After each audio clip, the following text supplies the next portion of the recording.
You know, I'm supposed to be going. I'm 101 years old, and I'm not supposed to be alive. But God left me here for a purpose. I had an experience. I have never met anyone that had the same. We had a neighborhood barber shop, so I went over to get a haircut, and about 3 o'clock in the afternoon, and the barber was cutting my hair, and one barber said to the other one, said, hurry up and finish up on that kid's hair, and let's go down on the railroad tracks and see if we can shoot some niggers. We opened the windows so we could hang out and look, and it smelled a terrible smell. Did they burn bodies? We opened the first crate and looked down, and there were the bodies of 3 black men.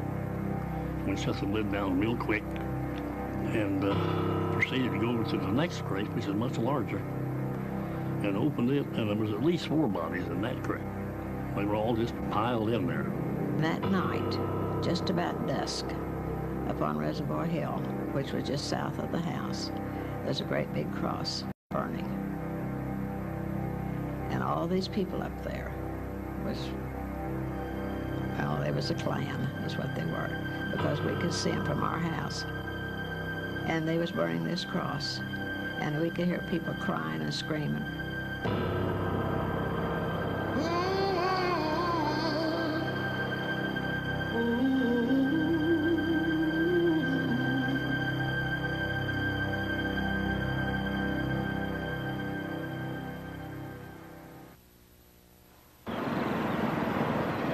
At the turn of the 20th century, Tulsa, Oklahoma, had the richest per capita wealth of any place on earth. It was dubbed the oil capital of the world, the Magic City, and the City of Dreams.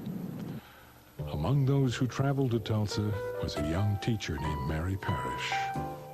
I came to Tulsa from Rochester, New York in 1918. I had heard of the town since girlhood and the many opportunities to make money. But I came because of the wonderful cooperation I observed among our people, especially among our businessmen and women. Every face seemed to wear a smile. After spending years of struggling and sacrifice, people had begun to look upon Tulsa as the Negro metropolis of the Southwest.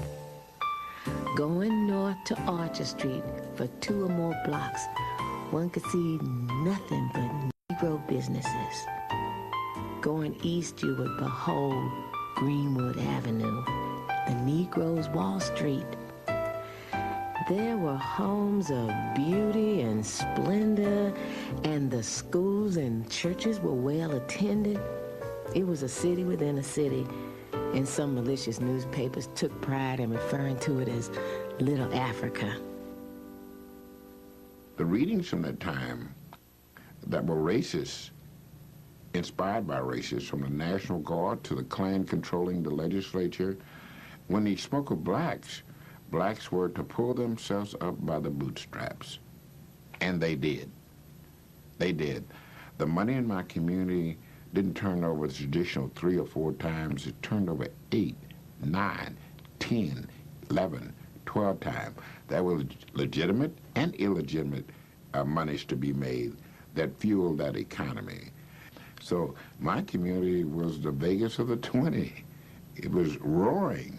I can remember when I was a child that the Ku Klux Klan, and there were probably, in my opinion, a couple thousand of them that would all robe up with their hoods on and their gowns and all, and women and men and children. They had little children, maybe 3 feet high. They were all robed up and holding on to somebody's hand. They would march too. Usually they would form up on about 7th Street and Main in there someplace, and then the police would clear all of the cars off of Main Street, and they would march and they would fill the street from curb to curb, and it seemed like thousands of them. There might have been 2,000, I don't know, I don't remember. We used to go up and watch the Ku Klux Klan in their rally on top of Standpipe Hill. And they were in their white robes and their pointed cap attire. And we used to just watch them. They had their torches burning and having a meeting. We knew not to get too close to them. The Klan was founded in 1865 to intimidate Southern blacks in the post-Civil War South. The reign of terror lasted 15 years, but as the movement died out, a legend, if not a lie, remained. Aging Civil War veterans told heroic stories of how the Klan had saved the South from domination by Negroes and Northern carpetbaggers. By 1915, there was no Klan in America. 3 months later, an extraordinary event took place that would resurrect the Klan and its legend. The event was the release of a pioneering motion picture, D.W. Griffith's Birth of a Nation. It was based on a best-selling book called The Klansman. In many cases, Klan recruitment ads ran next to movie ads. Birth of a Nation played to 50 million people, approximately half of the population of the United States. It played across Oklahoma with a tremendous run in Tulsa. The Birth of a Nation stimulated the organization of the Ku Klux Klan, which in turn maintained a high profile and stirred up many whites to acts of recrimination and of savagery in this period. When you have thousands of white men coming back from World War I, bringing back Souvenir Lewis, Spandau, and Browning submachine guns, and a variety of other weapons that they brought back from the battlefield, and then they can't find jobs.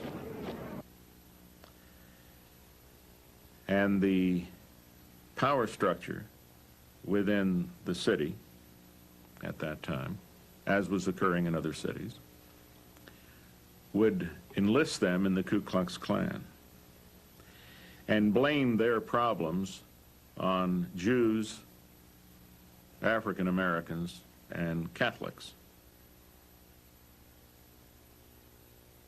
It was a simple answer to a complex problem for simple people. Meanwhile, they could stand in downtown Tulsa and look at the mansions in Little Africa, in the Black Wall Street, and seethe.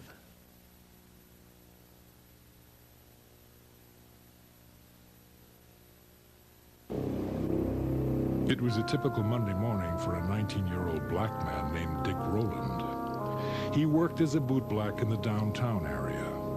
Because there was no restroom facilities, Rowland had permission to use the restroom on the top floor of the Drexel building. In order to reach the top floor, he had to use the elevator. Dick Rowland didn't look down when he went to get on the elevator, and therefore, because of the unevenness of the two floors, he stumbled and started falling, and he reached out to break his fall and touched his operator, and she hollered rape. And so they arrested, the police came and arrested Dick Rowland about 10 o'clock in the morning. And that afternoon, the Tribune came out and told what happened in the Blue Building. And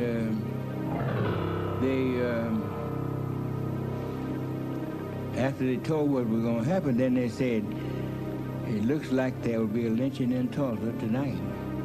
The newspaper described Rowland as Diamond Dick and told of an attempted assault upon a poor orphan girl who worked as an elevator operator to pay her way through college. The article said that she had scratches on her hands and face. In fact, she was not an orphan.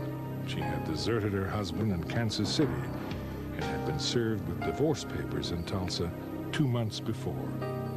And she was neither scratched nor had torn clothes. The real incident isn't the incident in the elevator. The real incident is what happens over at the offices of the Tulsa Tribune, which was the city's daily afternoon newspaper. And we know there were a couple articles in it that talked about what happened at the Drexel. One was a front page article that said something like "Nab Negro for attacking girl in elevator." But there was a second article, might have been an editorial, that we think was called "To Lynch Negro Tonight." We don't know really what it said, but we do know from white sources, from black sources, from government officials and others, that there was an article there suggesting that a lynch mob should gather downtown and to lynch Dick Rowland. Talk of a lynching was prevalent throughout the city, and by evening, white crowds began to form around the courthouse. A burning cross was visible on Standpipe Hill, which overlooked North Tulsa and Greenwood. The sheriff took the elevator to the jail, located on the top floor of the courthouse, and set up a barricade. In Greenwood, it was believed that a lynching was imminent, and mob rule without legal consequences was not without precedent in Tulsa. A few months before, a lynch mob had taken accused killer one Ray Belton from the Tulsa jail. A mile-long procession of cars escorted him to a tree on a county road where he was lynched.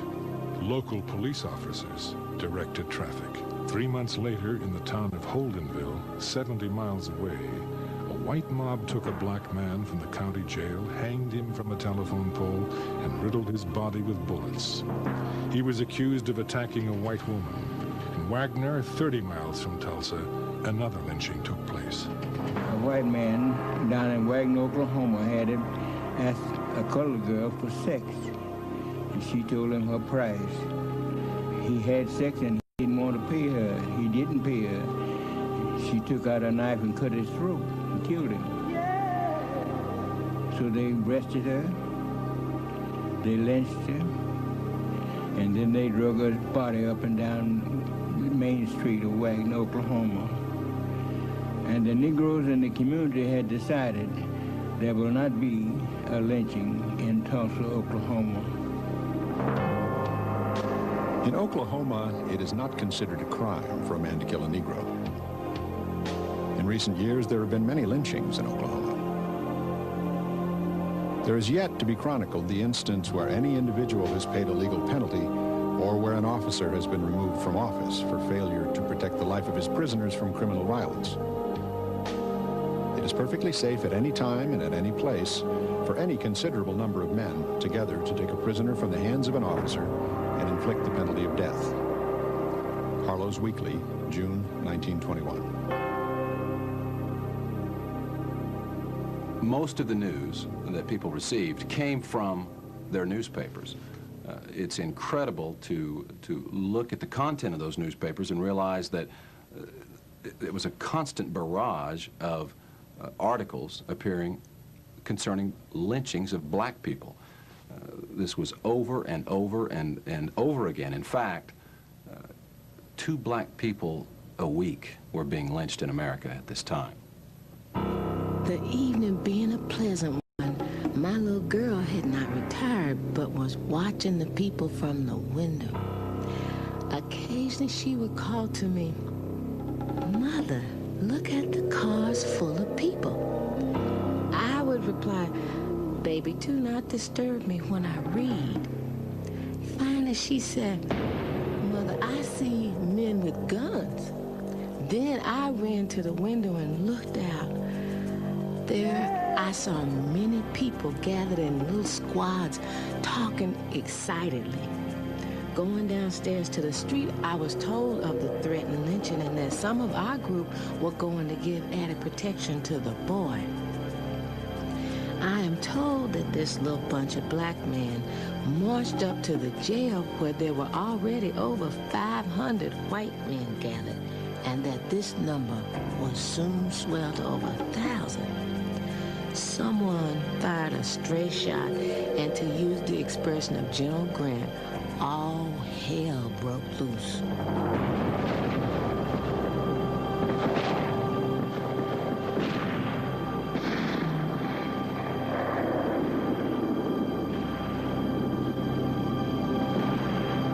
The first one was shot on Main Street, right in front of the biggest picture palace. His falling brought the crowd to a halt. They just stood and looked at him. 3 or 4 ambulances clanged down to the place, but the crowd turned on them and showed their guns. One said, "Don't touch the blankety blank." The ambulance workers didn't quite know what to do, so they turned off their engines and just stood there, blocking the street. Then there was a whoop a block away. Some of the Negroes had tried to organize and get their friend. The crowd surged forward, trampling the man on the sidewalk who was about dead. He lay, writhing on the sidewalk under a billboard from which smiled winsomely the face of Mary Pickford, America's sweetheart.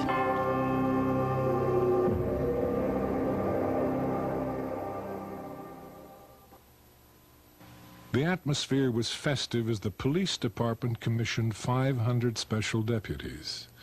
These could best be described as Klan deputies. The only prerequisite was that they must be white. Most were not even asked their names or addresses. One black man was erroneously sworn in. It occurred to me I could get sworn in as one of the special deputies. It was easy. My skin was apparently white, and that was enough. After some 50 or 60 of us had been sworn in, a villainous-looking man remarked casually, even with a note of happiness in his voice, "Now you can go out and shoot any nigger you see, and the law will be behind you." The Ku Klux Klan mob, having largely been made up of veterans, began to militarily organize themselves. And they divided down into squads and ran a skirmish line along Archer. After watching the men unload on First Street, where we could see them from our windows, we heard such a buzz and noise that on running to the door to get a better view of what was going on, the sights our eyes beheld made our poor hearts stand still for a moment. There was a great shadow in the sky, and upon a second look, we discerned that this cloud was caused by fast approaching airplanes. It then dawned upon us that the enemy had organized in the night and was invading our district, the same as the Germans invaded France and Belgium. Looking south out of the window of what then was the Woods building, we saw carloads of men with rifles unloading up near First Street. Then the truth dawned upon us that our men were fighting in vain to hold their dear Greenwood, Mary Parish.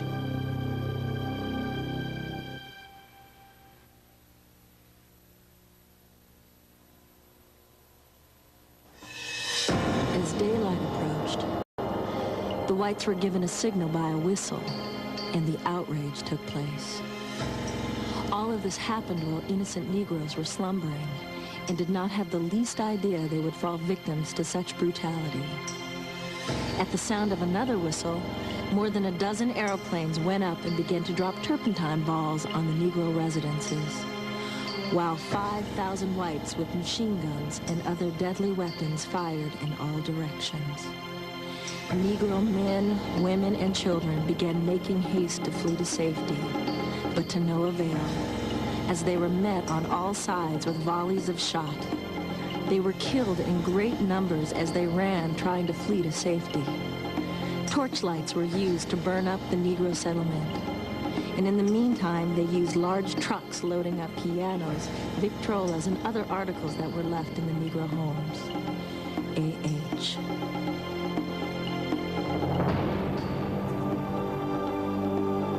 They backed trucks up to the vacated Negro homes and loaded everything movable and of value. Every bit of money found on their persons was taken. Masonic rings were removed from the fingers, watches and chains from their persons. In fact, everything of a material nature preparatory to the cruel initiation which had not yet ended was taken from them. And so, penniless, in a destitute condition, they were corralled first one place and another. G.A. Gregg. Once they framed that skirmish line, they marched into the north side of the downtown area, and they shot everybody they could find. They burned every home, but not before looting it first. They burned every business. They burned every car. They burned everything, systematically, block by block, house by house. They went all the way through the city. At the same time, the telephone lines were cut, the telegraph lines were cut, and the railroad leading into Tulsa was blockaded. There was no way to communicate what was going on in Tulsa with anybody else because it was very easy to cut the city off. And that's exactly what the mayor and the city commission and the Ku Klux Klan wanted, because it gave them the opportunity to clean out the entire African-American area of the city without being interfered with. And they were doing it very systematically. The mob would not permit firemen to battle the blaze. They looted stores and pawn shops for guns and ammunition, but they also took walking suits, tools, tires, and jewelry. Carloads of whites would occasionally venture into the black area, shooting indiscriminately. And I said to my mother, I said, Mama, we better get out of here because the wife is really tearing up Jack. They're out there, they're burning the places and killing people, and they're going to kill us. And we were sitting out and the people kept running. They just open the gate and come on through and go on out the back. And Mama said, what are you people running for? You don't know where you're going? They said, no, they're killing over and burning the town down over the hill. The technique varied with different groups of the mob, but the general procedure was to go up to a door and put a gun against the lock and blow it off. The flimsy doors would have smashed easily enough, but this was gun night. Once inside the cabin, everything breakable was broken. Trunks and bureau drawers torn open, pictures and telephones wrenched off the walls and trampled. They didn't often find anyone in the houses because by now the blacks were scurrying ahead of the horror out into the country beyond the town. But sometimes they did find someone with whom they dealt. When they had smashed enough, they scattered around a little kerosene and threw some lighted matches into the mess. If this particular cabin didn't burn well, it would be reset presently by the blaze of the one next door. The houses the mob set fire to without breaking in first were really the most unlucky, because sometimes there were people in them, panic paralyzed, people who didn't realize with all the noise and fright that the house was on fire, not until it was too late to get out. There's a black veteran who could not believe that this mob would kill a veteran. And as the mob got closer to his home, he put on his uniform and stood out in the front yard at attention.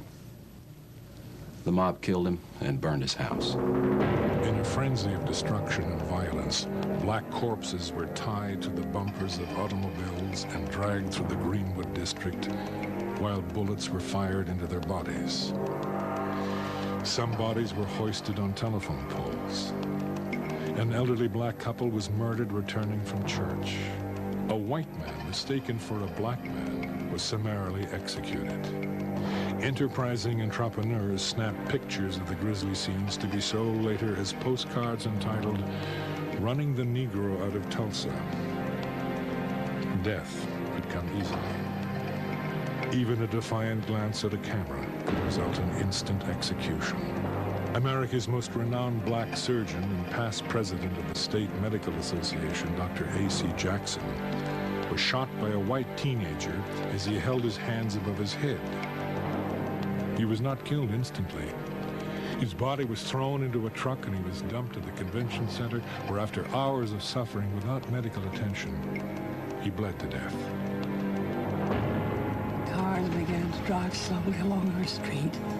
Cars driven by the sort of men who wear their caps backward, visors down their necks, probably not to interfere with their rifle gaze. And the niggers in these houses, they would shout. The gaping children were called in hastily from the curbs. Didn't seem a very educational sight, not a very safe one. After the first car or so, people sent their servants down in the cellar or up in the attic and waited. Then the horde of ruffians went down Detroit. looting those beautiful homes of everything valuable and burning them. The machine guns just shattered the walls of the homes. The fire department came out and protected the white homes on the west side of the street. Men and women with torches and women with shopping bags continued their looting and burning of Negro homes. My mother saw some white people coming toward our house, and she put us under the bed when she saw them coming.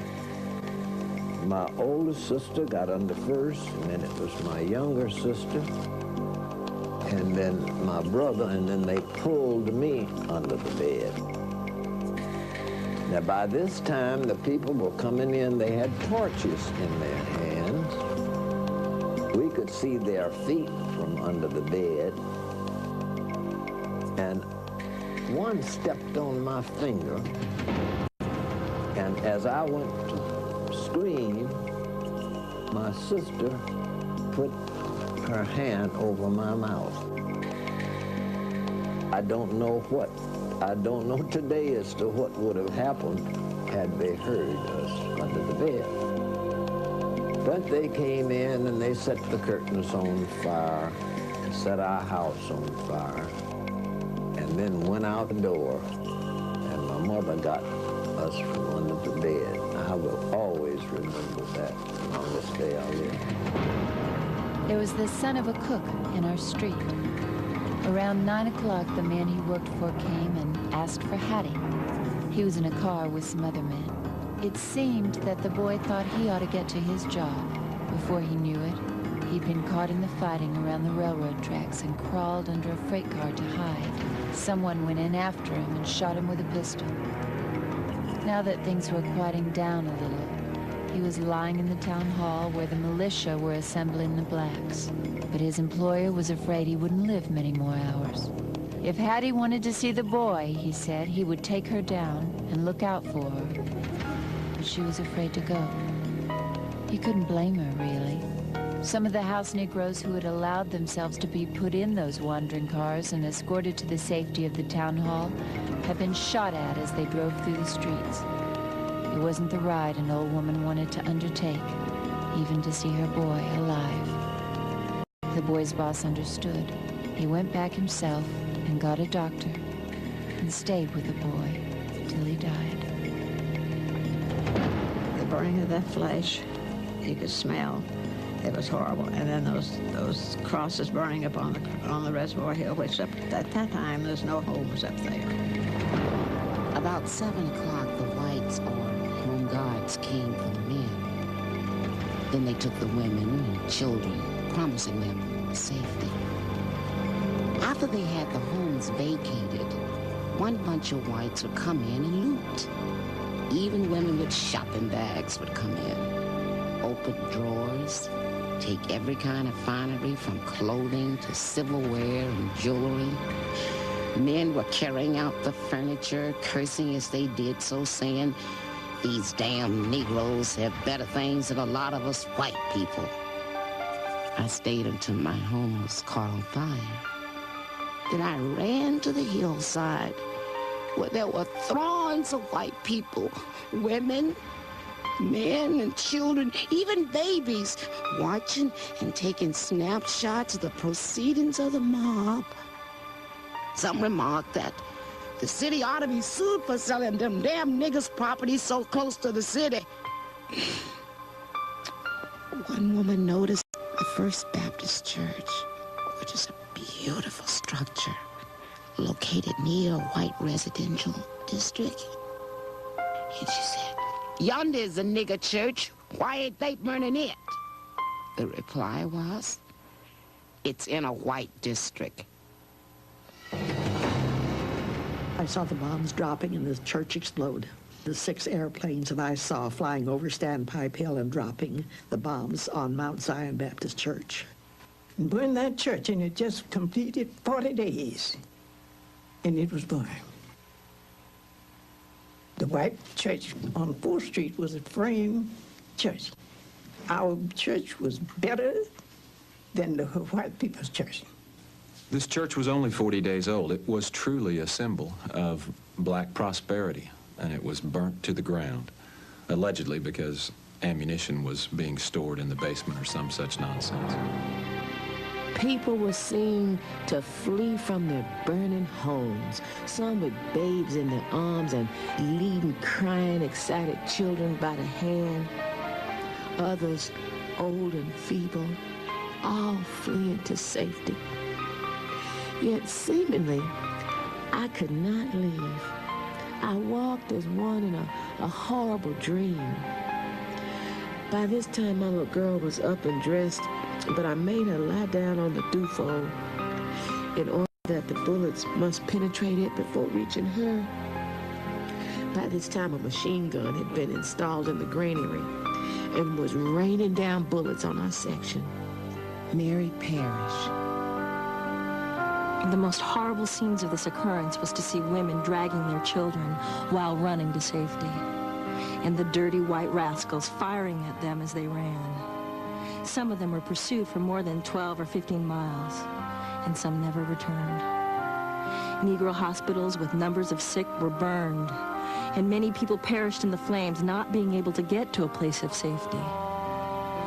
Women were chased from their homes, naked, with clothes in their hands, and volleys of shots fired at them as they were fleeing. Some with babies in their arms. A.H. As I neared Standpipe Hill, I could see homes on Eastern and Detroit burning, and also discovered that the enemy had located on the hill and that our district was entirely surrounded. We thought that we were leaving the firing behind, but found that our danger was increasing, for a machine gun was located on the hillside. They came over and they had machine guns up there, and he was manning the machine gun, and he and his companions, they were shooting down on the people. They had machine guns up there, shooting at us. My husband and I, when we came out, they were shooting at us. We didn't get any shots. They killed one of our fine doctors. I can never forget a family who started out and had the misfortune to lose one wheel off their wagon and therefore had to get out and walk. In that numbers was a mother and a father with a 6-month-old infant. Such a fine and healthy baby. The father would run along and carry it a while, when the mother would take it until she was tired out. When they both were just about exhausted, the father cried out, "Will someone help us?"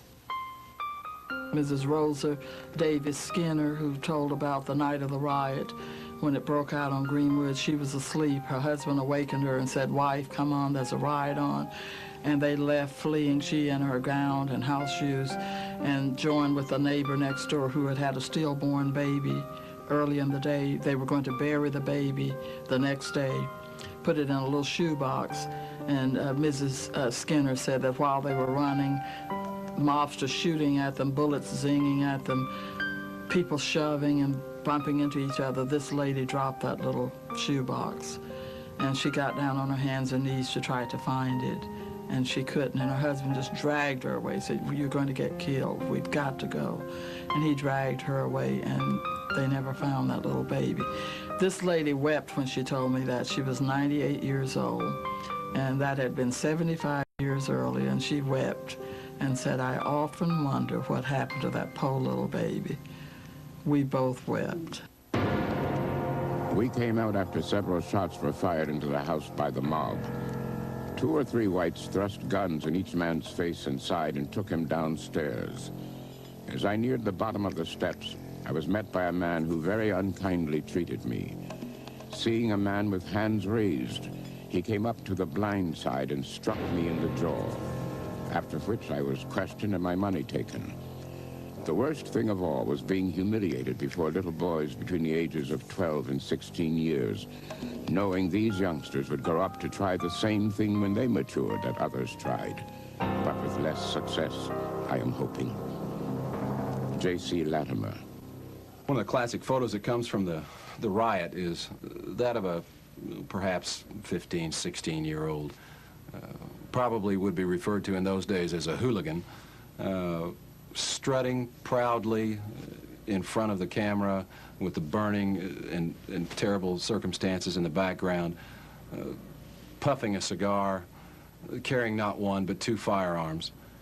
As you look at that picture and you think of what's going on around him, you can't help but hope that he will be taught a lesson about life's justice. The certainty that many blacks had that whites took their furniture, took their clothes, took various other personal possessions, and used them. And then, having taken those things for their use, then they burned and bombed the black part of town. It was a surprise. And they came over here and burned our homes, stole our clothes. Some of our people had to take their own clothes off of white people right here in Tulsa. The heavy air was soaked with the scent of honeysuckle, as extravagant and lavishly unreal as was the gunfire. We'd been in this prairie country a year. It proved always surprising. An acrid underhint of burnt powder began to cut through the perfume of the flowers. Tulsa's newspapers described the event as a military adventure. The black people defending their homes were described as the enemy. Gun-toting white men were referred to as riflemen or soldiers, and blacks were termed snipers. The mob, it was called a volunteer army. Blacks with guns were called a mob. Marauding whites were called patrols. At approximately 9:15 a.m., the National Guard troops from Oklahoma City arrived by train. In all my experience, I've never witnessed such a scene. 25,000 whites armed to the teeth were ranging through the city in utter and ruthless defiance of every concept of law and righteousness. Motor cars bristling with guns swept through the city, their occupants firing at will. General Charles Barrett. Fanny was our laundress. She lived in Greenwood with an ancient uncle who'd been the messenger in a bank for 20 years. They knew there was trouble, of course, but the mob had missed them so far. Uncle Zach had never been late to the bank, and he trusted white folks. He thought maybe if he put on his uniform and they saw it, he put it on and started out to work. Someone shot him at the corner. Fanny could see him lying there. She didn't dare go out and get him. The mob was so close. As North Tulsa burned and its citizens murdered and arrested, the Guard set up camp and began to prepare a breakfast. When a local citizen urged the commander to take some action to save property and lives, he was arrested. Martial law was declared at 11:29 a.m. The Ku Klux Klan, realizing that they were now up against an organized military force, withdrew out of the area and dissipated back into their neighborhoods. It was very much like a guerrilla operation where you could no longer tell who were the combatants because they weren't wearing uniforms, and now they were part of the civilian society.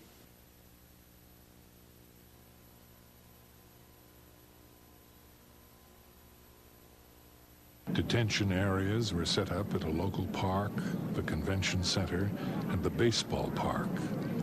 Every African American had to fill out and carry an identification card, which had to be signed by a white employer and approved by a local official. If approved, the prisoner was given a ribbon that he or she had to wear. The ribbon read, "Police Protection." Failure to wear the ribbon resulted in immediate arrest and confinement. A black person could only be released from detention if he or she was vouched for by a white person. About 11 o'clock, they took my invalid mother supposedly to the convention halls for safety. Upon entering the convention hall, I failed to find my mother, so I went in search of her. I found my mother at North Methodist Church. I tried to get a pass to send her away, but failed to get one. She remained unconscious for 2 weeks and passed away. I feel that this damnable affair has ruined us all.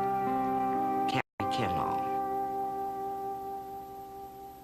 We hadn't heard from my father. And although I was 6 years old, I remember quite well the anxiety that all of us felt. Where's my daddy? Where's my husband, mother would say, and so forth. And so we had a period of agonizing waiting, and that was an awful, awful experience. And it was several days, I don't know how many, in the absence of telephones and radios and that sort of thing. We didn't know. We had no way of finding out. And so after what seemed to have been an endless period of time, we received a letter from my father saying that he was all right. He told us that he had been in detention at Convention Hall, and that he had nothing except what he had on his back. The prisoners, mostly women and children and the elderly, were marched through the streets with their hands above their heads. The stress, heat, and exertion resulted in the rise of premature births. Before the day was over, every black person in the city was killed, wounded, arrested, or placed in confinement.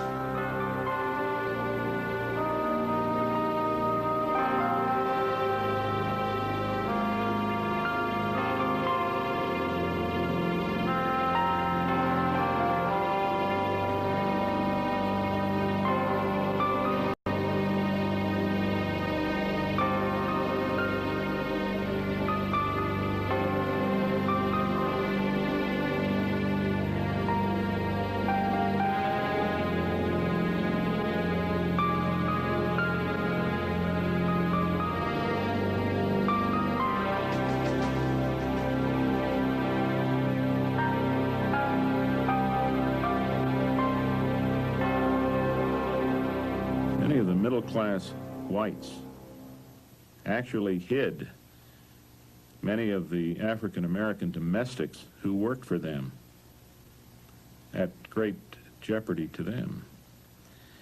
If a white family during that riot had been found to have hidden an African-American, at the very least, the white family would have been lashed. Terrified black people fled the city to other communities. After reaching this home, the crowd throng there was too large to supply them out of a pail, so a wash tub was drafted into service and pride cast to the wind. We were so famished and our lips parched, the children crying for a drink, that this was the best tasting water we could remember of having tasted. Mary Parrish. We had an engineer for the Frisco live behind us, and he would give us a day per day how these people were walking down the railroad coming toward Claremore, then coming toward Chelsea, then coming toward Veneta. They were just like the rest of the hobos. They came to our back door. And they had lots of them with baby buggies, no men at all women, lots of old women. On and on we went toward the section line, the crowd growing larger and larger. The question on every lip when a newcomer from town would arrive was, how far had they burned when you left town? After we had gone several miles, we began to see automobile loads of men with guns going east ahead of us. We wondered where they were going, but we were not destined to wander for long, for as we neared the aviation fields, we saw their destination. The planes were out of the sheds, all in readiness for flying, and these men with high-powered rifles were getting into them. As we went further, we saw several men leaving the fields, going to the house, returning with guns, and heading towards Tulsa. After we had traveled many miles into the country and was turning to find our way to Claremore, we looked up the road road and saw a race lady coming toward us. My lady friend and I went to meet her. She advised us not to try to pass through a little adjoining town. There was a group of black people that were trying to escape, women, children, and old people like we were trying to escape from this thing. We're going up the railroad tracks that went by that hill up there in Collinsville. Said that a group of black people came by that hill trying to escape, and somebody thought that they were being attacked and invaded, and apparently they began shooting and killed a whole bunch of those poor folks. The airplanes continued to watch over the fleeing people like great birds of prey watching for a victim. Although we were over 13 miles from Tulsa, we could, at about 10 p.m., see the smoke rising from the ruins.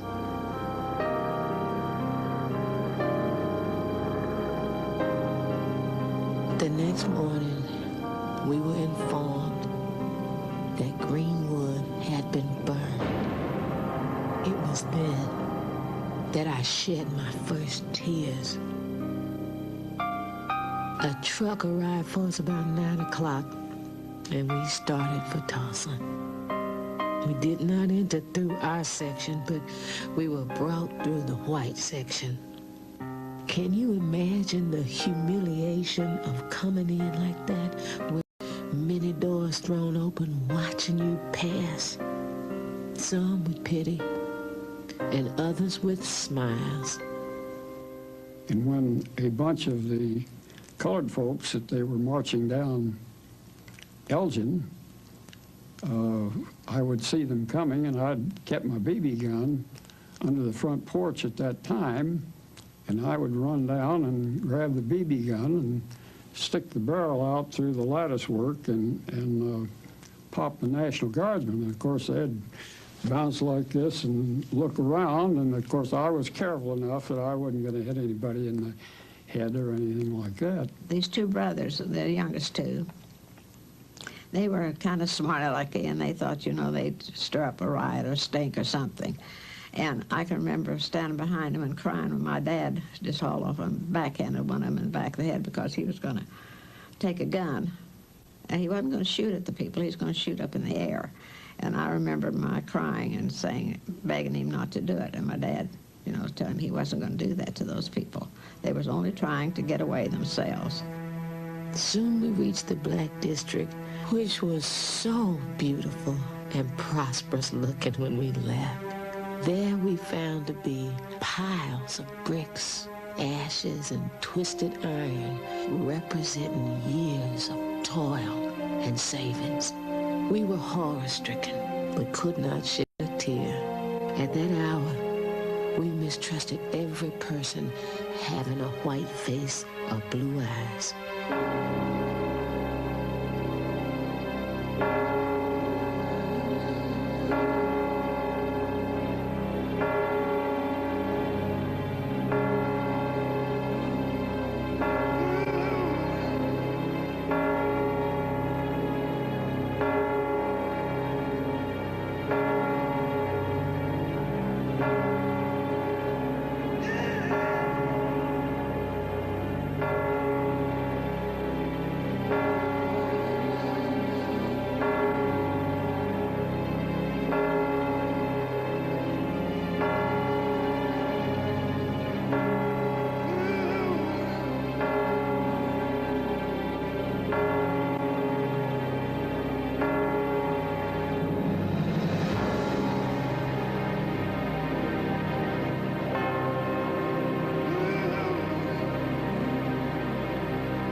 Which he had built a crate on the back to carry the greyhounds in.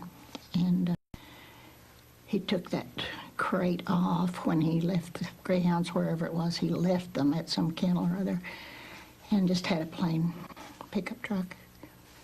And the police saw his truck and they told him to haul bodies, dead bodies, to wherever they were taking them. I don't know where they took them. And I saw these 2 truckloads of bodies, dead bodies, they were Negroes with their arms and legs sticking out, you know, through the slats. And it frightened me so, but I kept thinking of them in terms of dolls. On the top of the very, very top of the pile of bodies was a little boy just about my age, and his head flipped over like that. And he looked at me, his mouth was open, and he was in brown pants and a blue shirt, and just looked like he'd been frightened to death. And so I screamed that Jesse came in, but by that time the 2 trucks had passed on. After black Tulsans were incarcerated, curiosity seekers, looters, and souvenir hunters casually strolled through the smoldering ruins. Well, I had a friend, a girlfriend, and one day after the riot had subsided, or possibly was still, they were still protecting and giving the colored people sanctuary. Well, she came out and she had a package of spearmint gum, Wrigley spearmint gum. And perhaps there were 40 or 50 packages of gum in the little square box, about so square and maybe 2 inches deep. And she was passing the gum out to all the kids in the neighborhood. And of course we asked, where did you get it? And she said, oh, Daddy got it over in Niggertown, which was a clear indication that white people looted the colored people over in the Greenwood area. When they doubted about it, of course, we didn't think anything about it. We just took the gum and chewed it. Martial law was less than benevolent. Field Order Number 3 prohibited the holding of funerals at churches. But in reality, this prohibition pertained to black funerals only. White funerals went on as usual. Overnight, these people had nothing. And they had to start over again. A person who had office and clients or patients or customers had nothing. And the people that were his clients and or their clients and patients and customers had nothing. And so it was extremely difficult for them to get on their feet. It was pathetic when you think about it. Out of all of our 7 years, that's when I said, my husband and I lost more than anybody in North Tulsa because we lost 7 years of our onion in one night. And we had altogether 10 different business places for rent. Today I'm paying rent.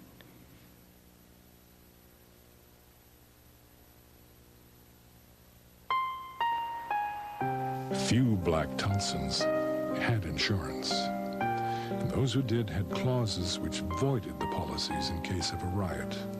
Those making a claim had to prove that the city or state government was negligent in protecting their property. An impossible burden because the victors had already begun to rewrite the history and insulate themselves from blame. An all-white grand jury placed the blame for the Holocaust squarely on the black population. Also blaming the black population was Tulsa's white churches, the Chamber of Commerce, and of course Tulsa's white newspapers. In this old nigger town, there are a lot of bad niggers, and a bad nigger is about the lowest thing that walks on 2 feet. Give a bad nigger his booze, his dope, and a gun, and he thinks he can shoot up the world. And all these 4 things were to be found in nigger town: booze, dope, bad niggers, and guns. The Tulsa Tribune makes no apology to the police commissioners or to the mayor of this city for having pled with them to clean up the cesspools in this city. Tulsa Tribune, June 4th, 1921.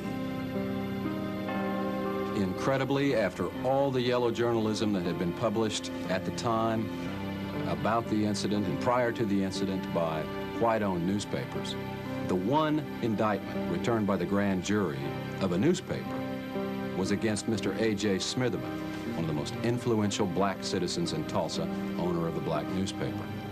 And that comes after his offices, his newspaper offices, were destroyed and burned in the riot. He left Tulsa and never returned.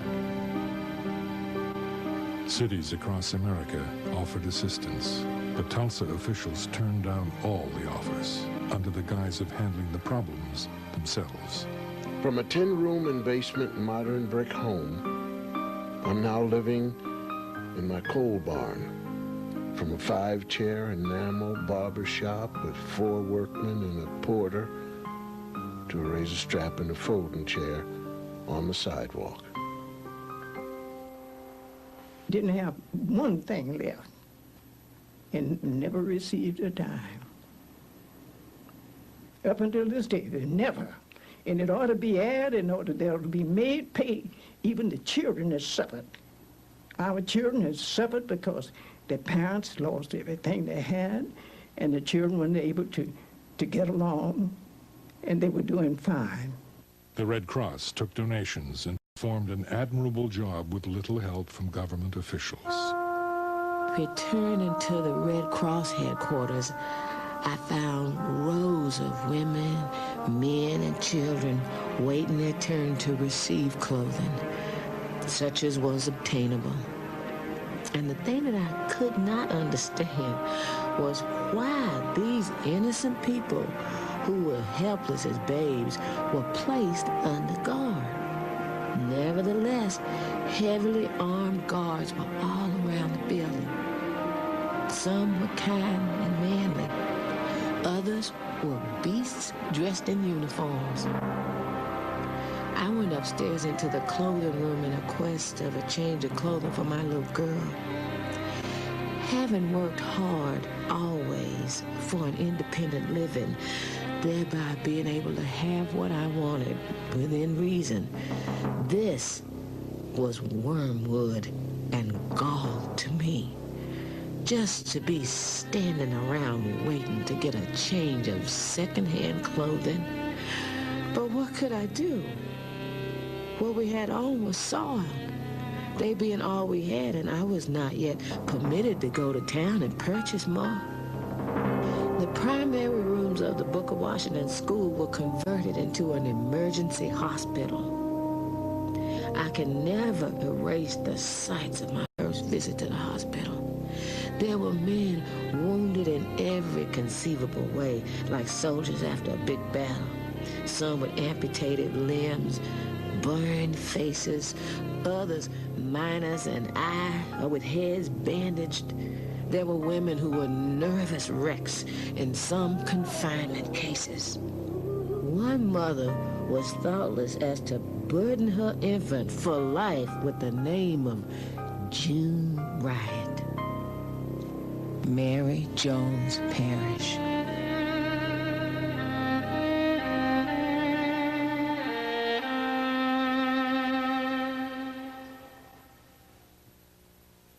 $1,400 claims were made by black citizens for their losses during this riot. Not one, not a single claim was ever paid any of these black citizens for their losses. But there was a claim paid to a white store owner for his loss of guns and ammunition that was used by white rioters. Now you have to ask yourself, what's wrong with this picture? Many humorous instances might be cited of claims presented by innocent bystanders for the payment of doctor bills. Now, all such claims were originally investigated, and many were turned down for the reasons that it could not be shown that the wounded parties were innocent bystanders or persons in the employ of the city or the county for guard purposes. Quite early in the fall, a claim for a $55,000 doctor bill was presented by a young white man for a gunshot wound treatment. The claim was of the innocent bystander kind. After lengthy explanation on the part of the claimant as to how the injury was incurred, but after his admission that he was not employed by the city or county, the Red Cross record keeper confronted him with a full-size photograph of the same young man in the middle of the riot district with a shotgun over his shoulder and a high-powered rifle in his hand. Although he did not deny the identity, he has not been seen at the Red Cross office since. After this experience, no further claims have been made by innocent bystanders. Mr. Maurice Willows, Director of Red Cross Relief. A tent city was constructed to house refugees.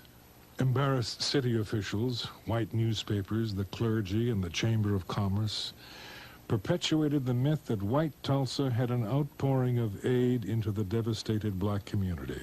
In fact, just the opposite was true.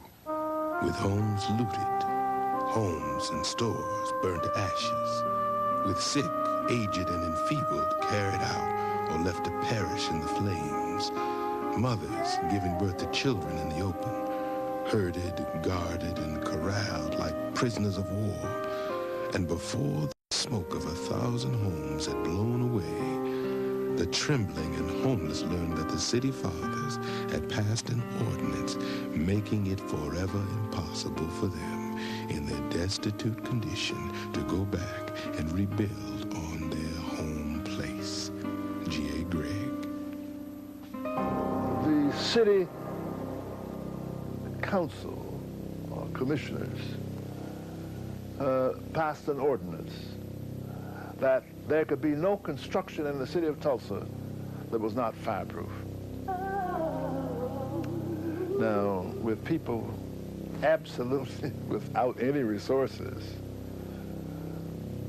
it was impossible for them to conform to any requirement that they rebuild only fireproof structures. And my father said, you build, if they arrest you, I'll get you out of jail, you can go on building.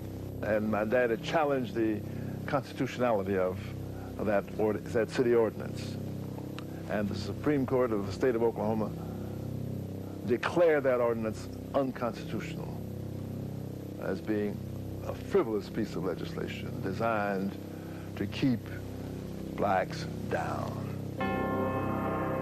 With their hearts bleeding, their homes and all of the relics that make the memories of life's past sustaining, with shocking realization that their families are broken and scattered in fear of the mob, with trembly, weak, hungry, and hungerless bodies compelled to be in the stalls of the fairgrounds under a heavy, cruel guard who greets them with harsh orders and vulgar language, while suffering all this and more.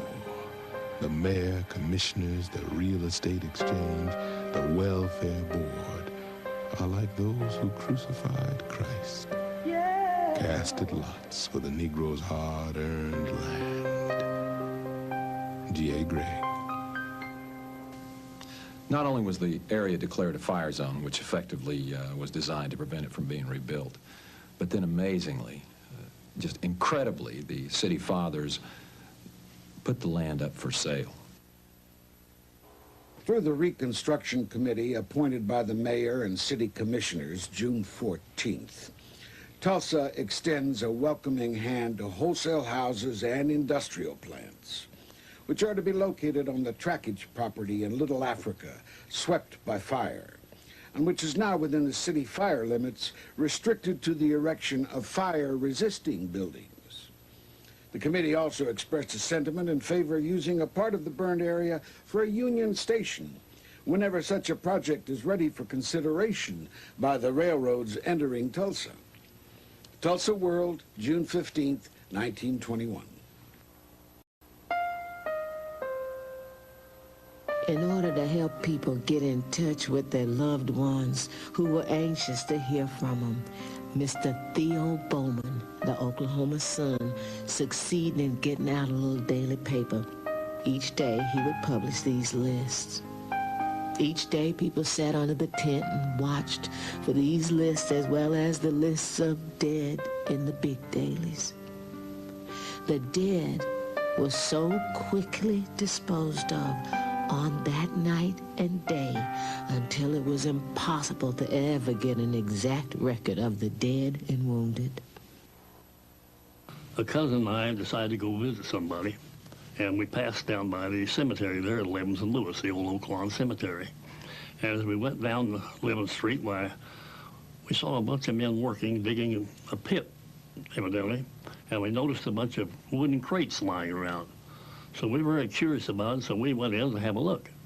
And we walked up to the first crate, and we were unnoticed by the men. And we opened the first crate, looked in, and there were the bodies of 3 black men. We shut the lid down real quick and proceeded to go over to the next crate, which is much larger, and opened it, and there was at least 4 bodies in that crate. They were all just piled in there. And about that time, the men noticed us and ran us out. The Red Cross estimated that 300 people were killed. The official death toll was placed at 36. Terrified witnesses told of bodies being disposed of at city incinerators, the Arkansas River, and local strip mining pits. When one witness was asked about the difference between the Red Cross totals and the city's official count, the reply was, there is no statute of limitations on murder. I had a friend of mine named Bill Wilbanks, who at that time was a captain in the Tulsa Police Department. And he called me and he said, would you come down to the police academy? I'd like to show you something. And I said, sure. And I dropped down to the police academy, and he was cleaning out some files. And underneath the bottom drawer were several pieces of paper that were clipped together with a rusty paper clip. With the rusted paper clip rusted to the paper, the papers had not been separated in years. What you had was a description of casualties that were what we later referred to as KIAs. And there were 300 plus on these 6 pieces of paper. There is absolutely no question in my mind that of all of the horrible race riots we've had in this country, Watts, 1968, Detroit, 1942, none of them have even approached the casualty levels of Tulsa of 1921. There was definitely a cover-up or a suppression of the material.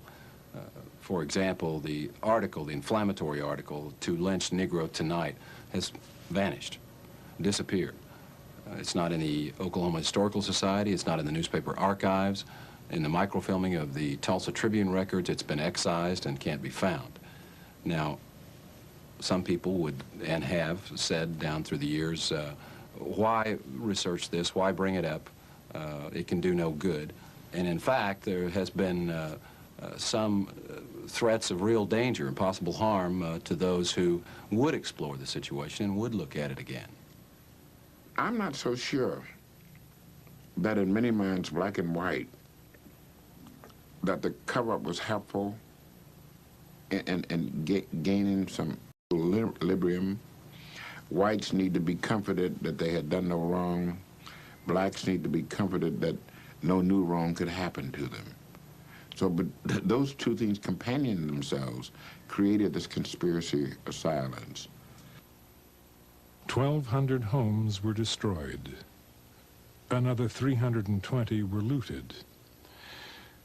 Over 4,000 people were left homeless, and over 1,000 spent the harsh winter in tents. No one was ever imprisoned for his or her actions. Charges against Dick Rowland were dismissed. No one knows what happened to him or the elevator operator.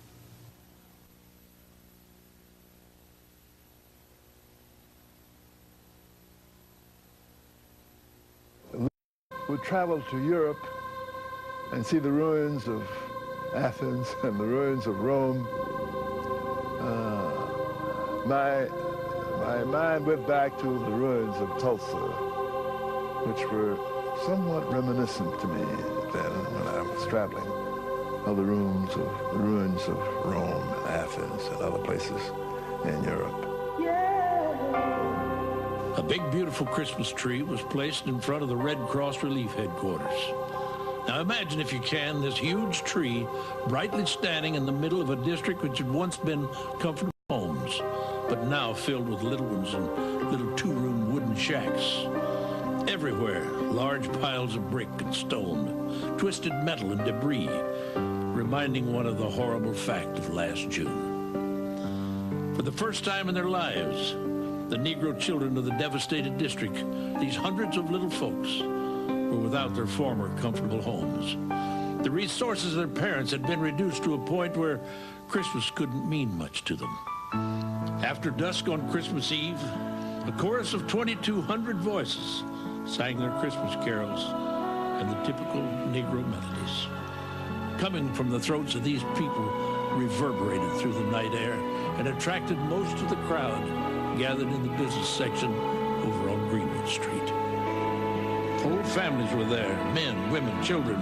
It seemed as though the whole Negro population couldn't resist this chance to sing. Never have I witnessed more spontaneous outbursts of Christmas fervor than on this occasion. The crowning sentiment of the celebration was in a speech made by one of the leaders who said, "Let us always remember the old Negro tradition. There's no room in our hearts for hatred."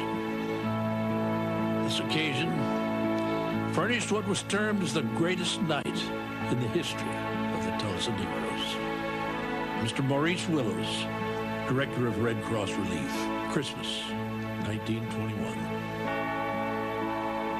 Tulsa need not feel that, it's irredeemable. That was just a mindset at that time. What we hope to learn from this ride study is the danger of having a mindset that would exclude someone based on race, religion, gender, or something. So we hope that we learn some lessons from this. Some of our group feel their superiority over those less fortunate. But when a supreme test like the Tulsa disaster comes, it serves to remind us that we are all one race. That human fiends like those who had full sway on June 1st have no respect of person. Every Negro was accorded the same treatment regardless of his education or other advantages. A Negro was a Negro on that day and was forced to march for blocks with his hands up that day. It should teach us to remember that we cannot rise higher than our weakest brother. My name is Mary Parrish.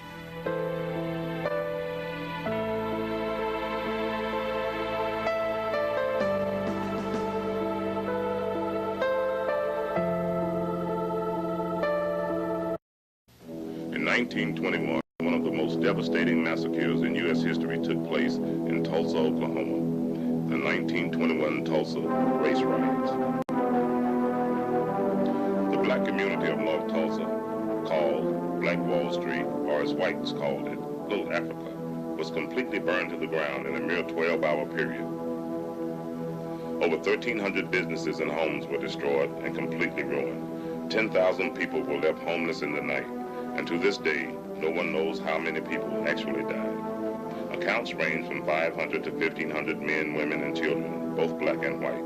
This senseless massacre of human life was very carefully covered up by high city officials. When Black Wall Street was destroyed, a major black economic movement that would have affected all black communities in America was crushed and completely halted. Black Wall Street was the most prosperous and most thriving black community in America during these times. It defined the word nepotism to its ultimate form. These highly organized blacks worked together in the same manner the Jews, Japanese, and Iranians work together in this day and time. Black Wall Street was so prosperous that white oil men would come across to the black community to borrow large sums of cash in order to keep their businesses afloat. This very powerful black movement would have had an effect on blacks all across America, socially and economically, but 3,000 card-carrying Klansmen would not allow that to happen.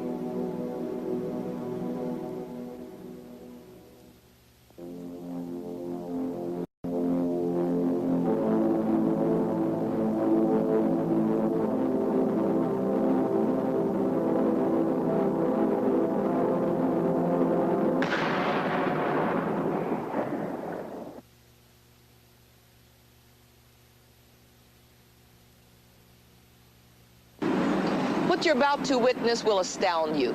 It will most likely affect you very deeply, no matter what race, creed, or color you are. And just maybe, this film will make us all take a second look at our fellow man and not hate him or her because of the color of their skin.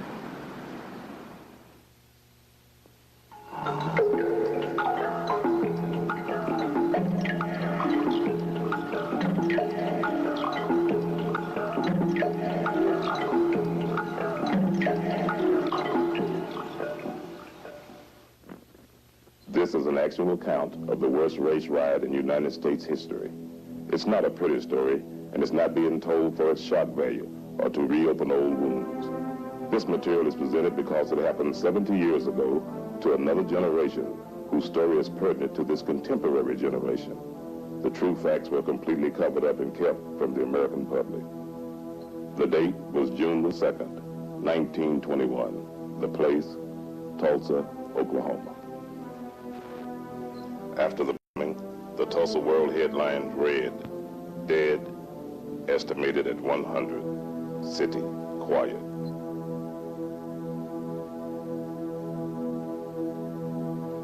One of the bloodiest race riots in the nation's non-military history had begun. The spark for the tender was ignited on Monday, May 30th, 1921. Here's the story.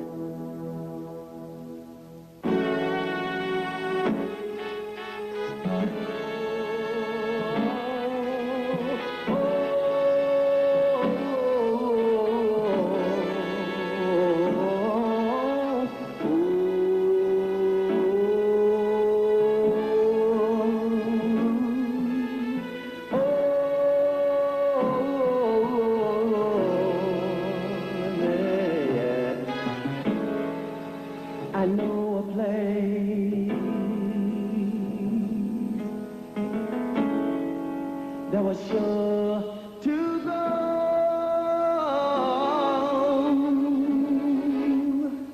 Now moving slow, nowhere to go. We had it all, we took the fall, fought for every righteous cause for our life. Oh, oh, we had it all, we paid the cost, countless lives that we lost for our life. Oh, life Wall Street. During the early 1900s, Archer Street was intentionally designed to divide the city's north from the south side of Tulsa. Blacks were forced to remain on the north side, and whites enjoyed their separatism on the south side. Laws were passed to make sure that whites and blacks remained separated.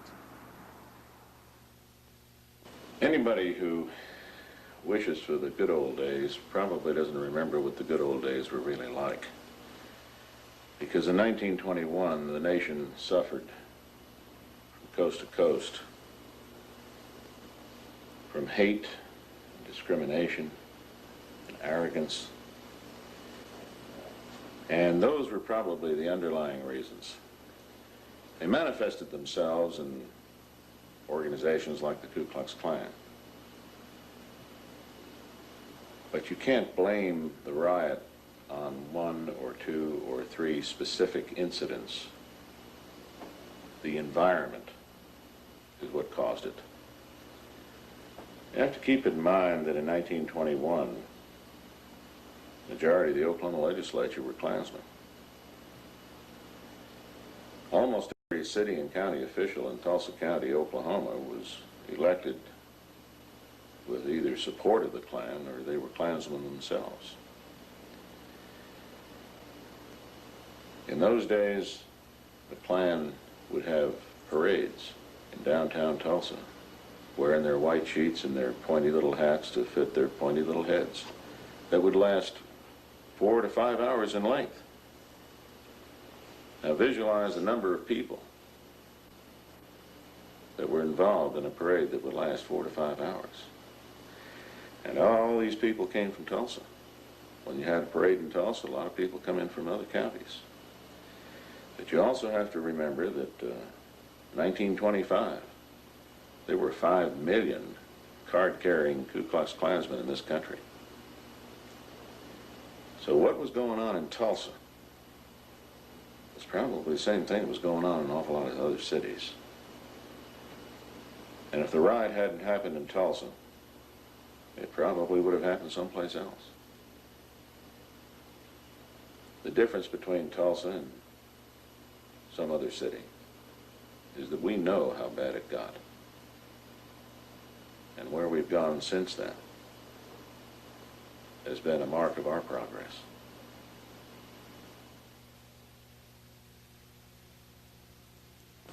As I sit here, I wonder, with blacks fighting for equal rights and integration in other parts of the United States at that time, was it really a good idea for blacks living in Greenwood to integrate? But what happened by 1921 was not so much what happened on the black side, but what happened on the white side of the city. Because you had a lot of veterans coming back from Belleau Wood and Chateau Thierry and the Argonne Forest, and they couldn't find jobs. And a lot of these were white, uneducated, lower economic class folks. And when they came back to Tulsa, the Klan milked that resentment that they held for those black, prosperous businessmen. And the Klan did the same to them that the Nazis did in Germany in 1933. As a matter of fact, it's kind of interesting. You can make an analogy here that is historically profound. We had a microcosmic experience with the Nazis. The Nazis in Germany in 1933 blamed the Jews, and they persecuted the Jews, and they segregated the Jews, and they created ghettos for the Jews. And that's how they built their power, but they built their power on the disenfranchised and the disenchanted Germans.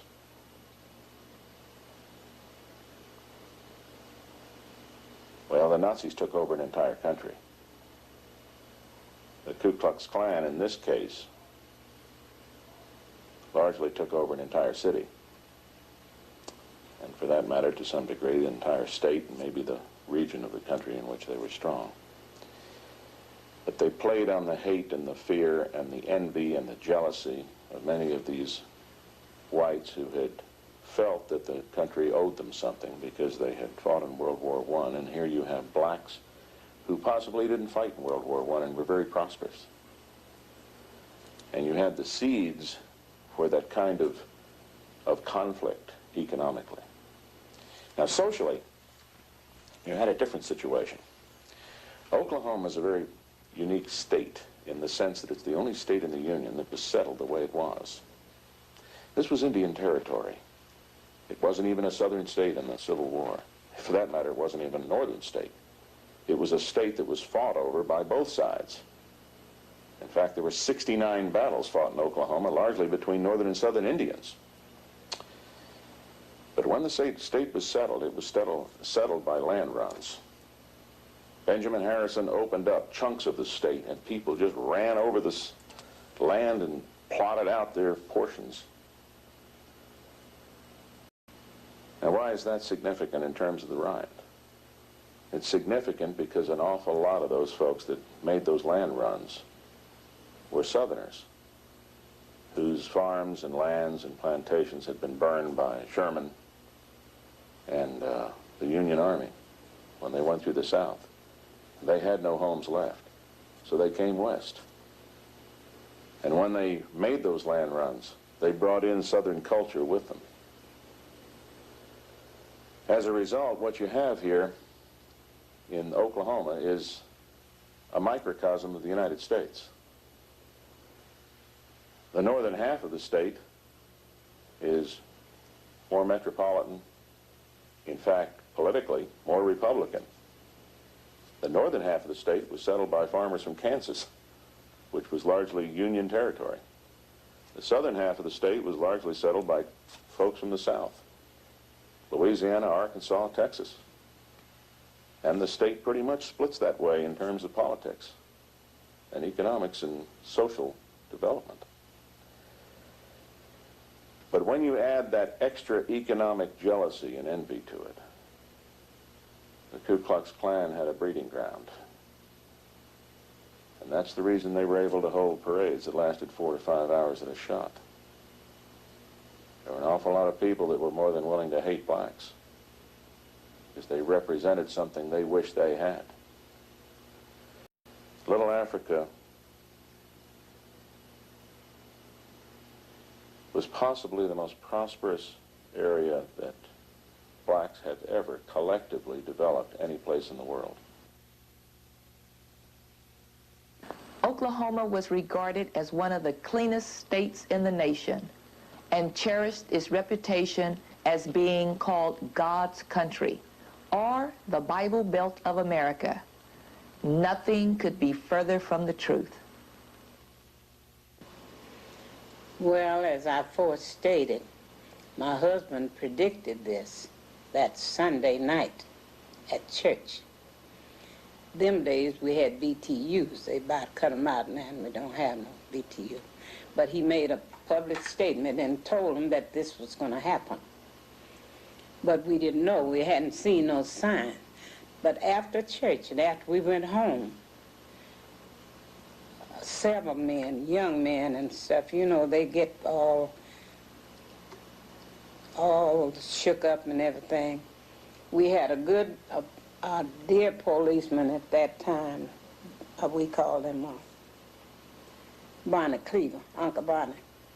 He was down there trying to corral them because the trouble was arising, and we didn't even know that, with this black man and this white woman. And they down there showing out down to police station and all, and he was riding this big old horse, and he was telling them, you know, it wasn't going to be none of that. But they had guns and everything, and some of them come clear out as far as Latimer Street. That's where we lived. And running by there, men, get your guns. Get your guns. Blood's running on Greenwood like water. My husband said, that's just a lie. That's what he said, excuse the word. But he told me, he said, don't get disturbed about that. Said, they running along with them guns and shooting and going on. And said, in the morning when they need them, they're not going to have no ammunition, and the white folks not going to let them have it. They won't give them nothing. So that's the way it started off with us. Well, naturally, women always get excited. And but we didn't have any children then, and my husband, he was consolation for me. He's the one who saw the vision. I didn't see it, but he knew he had seen something coming. So he told me, said, Rosa, this is it. Send them, said, those men that's clowning. So they won't have a bullet to shoot in the morning, and white people won't let them have none. So we went on to bed.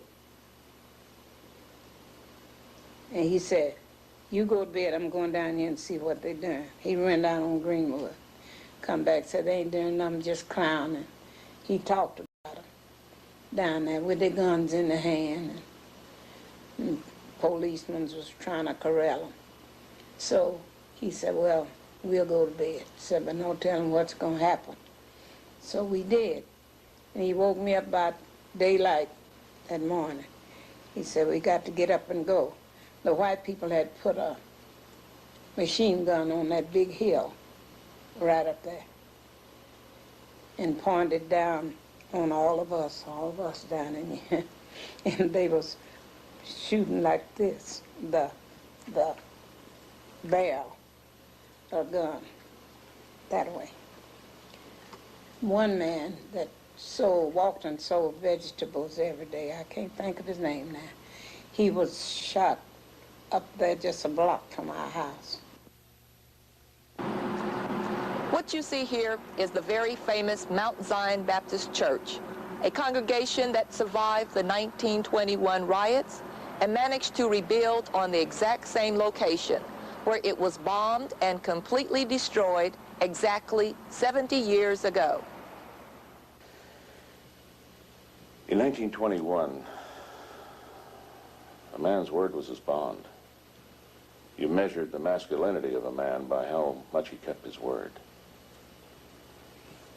The congregation of the Mount Zion Baptist Church sticks in my mind because a year before the riot, the black congregation took out a 20-year mortgage and built this brand new church. And the Klan burned it to the ground. But instead of running out on their mortgage, instead of telling the bank, you're just going to have to take your losses, that congregation took out another 20-year mortgage and paid off both mortgages simultaneously. That's character. There were other heroes, too. Many of the whites in the southern part of the city had black employees. And those employees had become almost extensions of their family. In fact, a lot of Tulsans were raised by black domestic employees. And when the riot erupted, many of those families hid those blacks in their basement at great jeopardy to themselves, because if the Klan had ever found out that a white had hidden a black in their basement, the white family would have been persecuted, if not horsewhipped. Probably the two most singular heroes out of the riot was the Tulsa County Sheriff and the Tulsa County Black Deputy Sheriff. Willard McCullough was the Tulsa County Sheriff at that time, and he was the only sheriff in the whole state that had black deputies. His chief black deputy was Barney Cleaver. And you got to keep in mind, when that riot erupted around Tulsa County Courthouse, there weren't more than maybe a dozen deputies in that building. And Willard McCullough stood on the south steps of the Tulsa County Courthouse and told a mob of several thousand Ku Klux Klansmen who were heavily armed that he was not going to release Dick Rowland. Barney Cleaver stood on the north steps of the county courthouse and told the black crowd that they weren't going to release Dick Rowland. Well, you put yourself in the position of a white county sheriff in a southern state in 1921, facing several thousand Ku Klux Klansmen, and you don't have more than maybe a dozen deputies to back you up. And Barney Cleaver's on the north side of the courthouse telling a black crowd the same thing. I don't know much about Barney Cleaver or Willard McCullough before or since then, but I can tell you this. On May 31st, 1921, they became, maybe earned the right, to become world-class cops.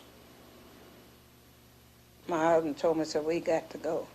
And I said, no, I don't want to go. I don't want to go out there. He said, yeah, you got to go.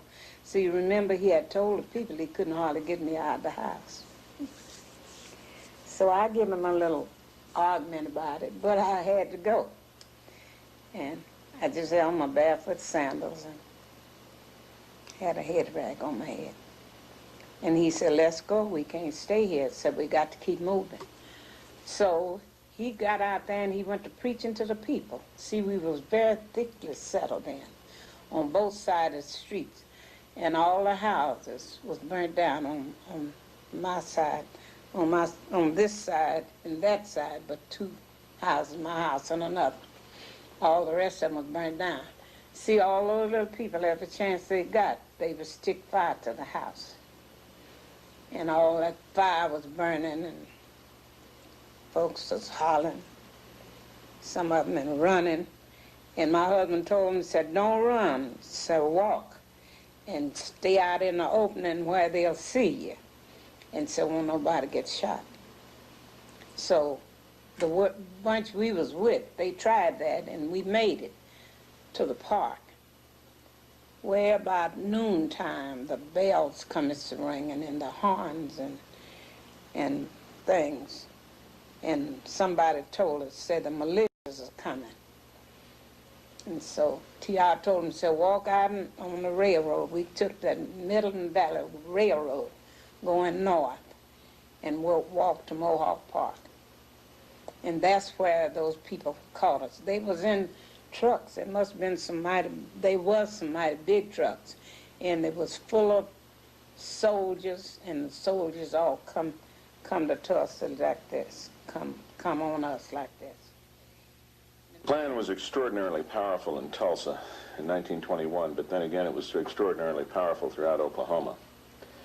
As a matter of fact, during the 20s, Oklahoma impeached and convicted 2 governors, allegedly, of course, for other charges, but it was an open secret that one of the principal reasons they got impeached and convicted was that they were anti-Klan.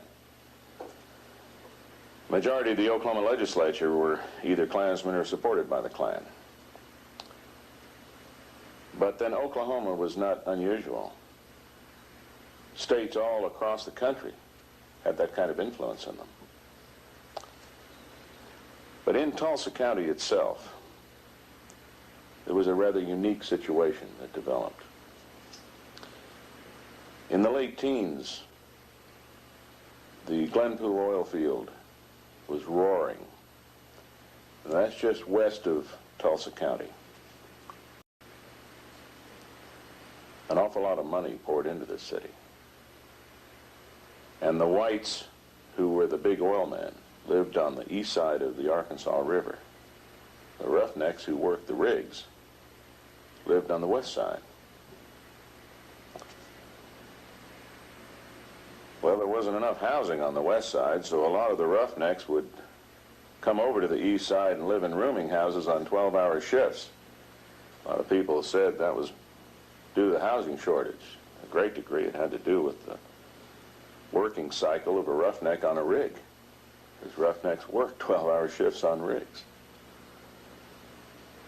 The point here is that a lot of the money that poured into Tulsa, that helped build Tulsa into the beautiful city it became, was also poured into the Ku Klux Klan. And the Klan became extraordinarily well financed. With that sound financing that they received from those oil men who were sympathetic to the Klan and who were, in fact, effectively manipulating the lower white economic classes to their own benefit, the Klan in Tulsa had a lot of money to do a lot of things that other Klan claverns didn't have that kind of support to do. For example, they had a building, a headquarters, here in Tulsa. It was called Beano Hall. Now, what did Beano stand for?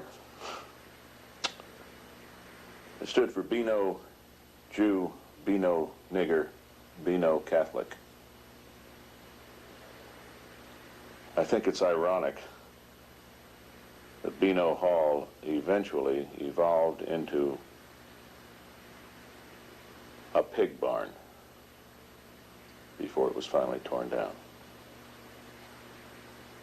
The Ku Klux Klan was real big on providing character guidance, attitude adjustment, and behavior modification on anybody they disagreed with. Not only including blacks, but whites who they regarded as violating their standards. It wasn't uncommon for a white person, for example, who might have been going out on his wife, to be hauled out of his house one night and tied to a tree and flogged by men dressed in sheets. Many blacks, however, were lynched. They were lynched by such organizations as not only the Ku Klux Klan, but the Knights of the White Camellia. There were all kinds of super secret little organizations that were self-appointed vigilantes. As a matter of fact, the Justice Department itself created the American Protective League during World War I and made it function under the FBI, which at that time was not the FBI we know today. It was a politicized FBI. But the American Protective League was largely an organization of volunteer civilian white men designed to ferret out any individuals of Germanic descent in Tulsa County and watch them to see if they conducted any espionage or pro-Kaiser activities during World War I. The American Protective League was formally disbanded after World War I, but that will give you an idea of the kind of mentality that existed then. But to address your question, yes, there were lynchings. And to give you an example, several weeks before the Tulsa riot, in Wagner, which is a small town east of Tulsa, a black man had been arrested on a minor charge and incarcerated in the Wagner County Jail. And that night, the sheriff, or the guard or deputy, whoever was responsible for the jail, conveniently went out to get a sandwich, just as a crowd of people dressed in white robes entered the jail, took the man out, noose around his neck, wrapped the other end of the rope around the bumper of a Model T Ford and dragged him down the middle of Wagner Main Street. And that sort of thing didn't just happen in Oklahoma. That sort of thing happened across the country. And there were many lynchings before the riot, and I'm sorry to say there were many lynchings after the riot. But there weren't any lynchings in Tulsa County after the riot that I'm aware of. The men come and throwing away the guns over in the trash. Every time I think about the men throwing them guns away, I laugh about it. As bad as it was, they was just throwing them away. They didn't want them white men to see them with no guns. So it's about 3 or 4 trucks of them. All them soldiers, they fell out there. So we're not going to hurt you, we're not going to hurt you. And the men just throw them guns away and everything. Well, the next order they got was to bring some food out there because we had left home without eating. And the first thing they brought out was just bare boxes of milk and loaves of bread. And my husband got in line like he had some children. He got us 2 loaves and 2 quarts of milk. I've been telling everybody I didn't like sweet milk, but I drank sweet milk. I drank sweet milk that morning with all these. And later on in the evening, they brought us another snack. Pork and beans was in the bunch, you might imagine. And then they got us word, all the women and children that wanted to see us at a certain place. And we filled up there. They took all the women and children to this big place. I still can't remember where they took us. I know it was something like it was like a fairground or something, a great big stadium.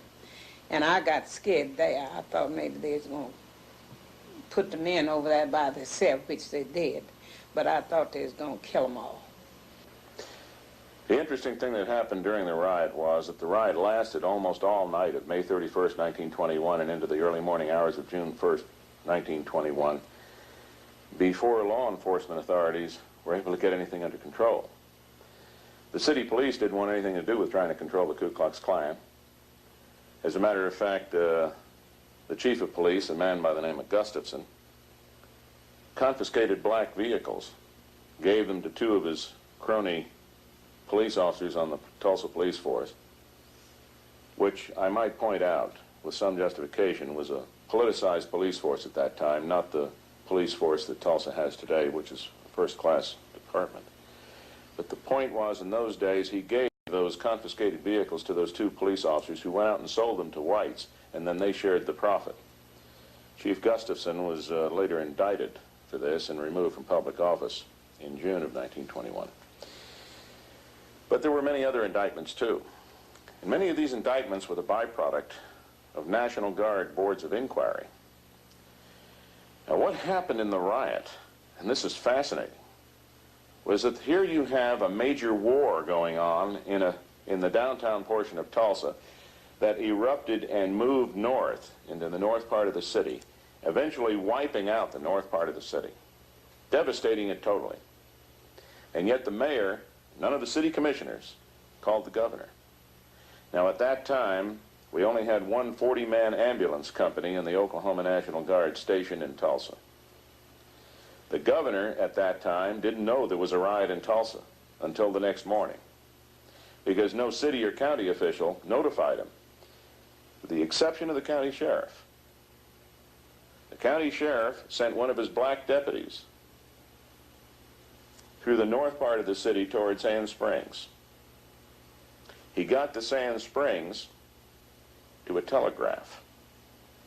And keeping in mind the telephone lines were down, the telegraph lines were down, the railroad tracks were torn up, there were Ku Klux Klansmen standing on roadblocks trying to catch blacks who were trying to escape the city, and there were refugees as far away as Kansas City and Wichita and Muskogee, Oklahoma. That deputy got to that telegraph and telegraphed the governor on behalf of the county sheriff that there was a riot in Tulsa and law and order had broken down. J.B.A. Robertson, who was governor at the time, sent the adjutant general, who is the top military officer in the National Guard in Oklahoma, to Tulsa. The adjutant general arrived and immediately sized up the situation as being exactly what the governor had been told by that deputy. And the adjutant general mobilized the Oklahoma National Guard, and they sent in guard units from as far away as Enid and Lawton, Oklahoma City and Muskogee and places like that. And a lot of people attribute the troops that arrived were federal troops. They weren't federal troops. Federal troops were never deployed here. This was the Oklahoma National Guard that came in. Many of the survivors who I interviewed when they were still alive told me, frankly, the black survivors, they told me, frankly, they wouldn't have been alive that day if it hadn't been for Oklahoma National Guardsmen. Because the Guardsmen came in and the very first thing they did was declare martial law and threatened to shoot anybody who was found armed. They set up internment compounds to protect black refugees, because black refugees were scattered all over the city. Their homes were burned. They had no place to go. And so they set up internment compounds around the city in various parks and places like this. But the next morning, the different white people was out there calling for their Negroes. They maids and butlers and things. Because my husband he stood in good with his man. He worked at a rooming house. I'd said a rooming house. That they called it then a sporting house. But that's where he worked. And the man he worked for it was the Ardmore Rooms on First Street where he worked. Well, that man, the owner of it, he come out there calling for T.R. Davis. And when he found T.R., then him and T.R. come over there where I was and got me, and we went on home. So, but I didn't tell you, one of my husband's best friends was killed that day while we was in that rush. See, he told him not to run and don't get in close places, because they would just shoot in that bunch. This fellow was named Willie Lockett. He and my husband were great friends, and T.R. said to him, "So where are you going, Willie?" He said, "I don't know, man, so I'm just going." And he was on a horse, and they said this was one of their favorite horses of the Lockett family. So T.R. told him to be careful and stay out in the open. But he was killed that day. Every single insurance company that had a policy covering any kind of damage to homes or commercial businesses or industry cut and ran on their insurance policy because a riot wasn't included. The federal government and state governments didn't have programs in place to compensate citizens for being the victims of a breakdown of law and order. So effectively, the citizens who lived in Little Africa took the entire loss. The problem was that when we're talking entire loss, we're talking everything. There was no FDIC then. They might have had their money in a bank, and if the bank was burned and the money stolen, there was no way to recoup it. Jewelry stores in Little Africa were stripped clean. Furniture was taken out of homes. Everything was gone. And the homes were burned to the ground. So when we're talking about refugees, we're talking about refugees that had nothing left except what they carried on their back. Yes, was a good friend of mine. She and her husband gave birth to a little baby that night, and you know, I guess they didn't have nothing to put it in because there wasn't no conveniences. They put it in a shoebox, newborn baby. But some people, you know, some people that day, you couldn't stop them from running. We had to walk because that was our safest way. But these people was running, and seemed as though that they set this box down where this baby was and to rest because people got awfully tired and they couldn't find it. It was stillborn, already dead. But they didn't want to throw it away. They wanted to take it home and then have the funeral. But they didn't get to. And there was so many things that taken place that day. Now we lost our best doctor the next morning. But they told me that he had, he stood somewhere there in one of those buildings down by where that little 3 corner place is on Greenwood. You know, it's a ruined house on that side, and there's something like that on this side, and in the brickyard. Well, they said he stood along there, and he just mowed quite a few of them down. There were witnesses that an airplane crossed the black community by air and something was thrown out of it. There were explosions. The problem is that you don't have a cause and effect direct relationship, because Tulsa was piped by natural gas in those days, as it is today. And many of the homes were already burning. So from a more precise perspective, there isn't hard proof that a plane came over the black community and dropped bombs on the black community. However, there have been a couple of things we've been able to establish. There was a plane over the black community. There were things thrown out of it. There are some interesting conclusions you can reach from some of the available evidence. First, it wasn't a government plane. There were only about a half dozen planes in the state at that time that belonged to the government. There was no Air Force then. The National Guard didn't exist. And there were about a half a dozen biplanes at Fort Sill. None of them took off the ground during this period. But this was the period of barnstormers. It wasn't uncommon for a pilot who learned how to fly in World War I to have a biplane and to fly around the country and do tricks at state fairs and maybe take somebody up for a couple of dollars. That, in all likelihood, was what happened then. That a barnstormer who had his own airplane actually flew over the black community. Now, if he threw out anything, and if it was a bomb, it's perfectly understandable how it could have worked, because it doesn't take very much to make a bomb, particularly if you're a veteran of a recent war that had just ended. Greenwood was soon labeled the Black Wall Street of America. It consisted of highly educated black doctors, lawyers, PhDs, merchants, oilmen, and entrepreneurs.